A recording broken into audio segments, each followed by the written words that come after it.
Nga dritarja spitalit shikova dëfrimin, ambientin me drita, rinin për mallimin.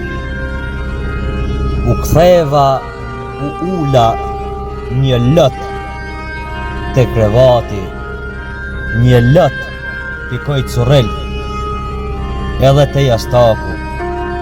E mlodha veten, i ndrydhur nga zemrimi, kam mall, dhembje, sa gjakim shpirti. Universit i dhurova lule trëndafili, dhembjen nuk e prita sa vite kundimi.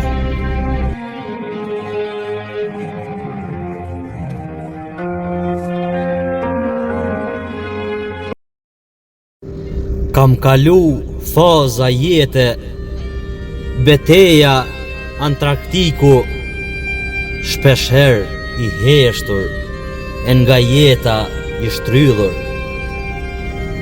Jeta jem o kon e vështirë, me përplot peripeci, kam dasht ta luftoj të keqen, gjithmonë me mirësi.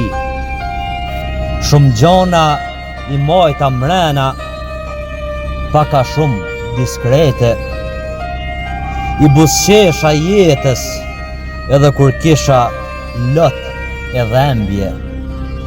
Sëmundja ma bani jetën ferr, se unë ferr nuk e quajta jetën, ëndrat i kisha të mëdha, me shpirt e doja jetën.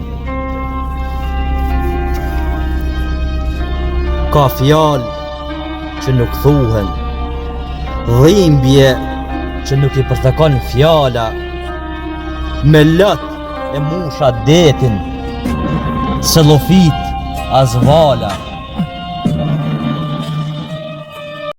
Fshihet mesazhi edukativ. A je në rolin e autorit, rrëfimtarit apo personazhit këtu? Tash për shembull tek libri 8, Po. Janë ma shumë monolog spiritual. E kum qit veten edhe në pozitën e prindit, po edhe të fëmijës. Do me thonë që jep prindi këshilla fëmijës dhe fëmija e merr ato këshilla. Po arti e lën me bo këso manovra, këso revizje. E bukur është kjo. Më trego pak për titujt e librave tjerë që ti ke zgjedhur, ti promovosh sot përmes këtij emisioni që gjithsesi gjithmonë ka për qëllim të promovoj talent të ri në letërsi, por që synojnë të prekin shumë suksese. Këtu i kam, do me thonë, 6 prej 8 botimeve. Në munges 2 që nuk kam pas ekzemplar.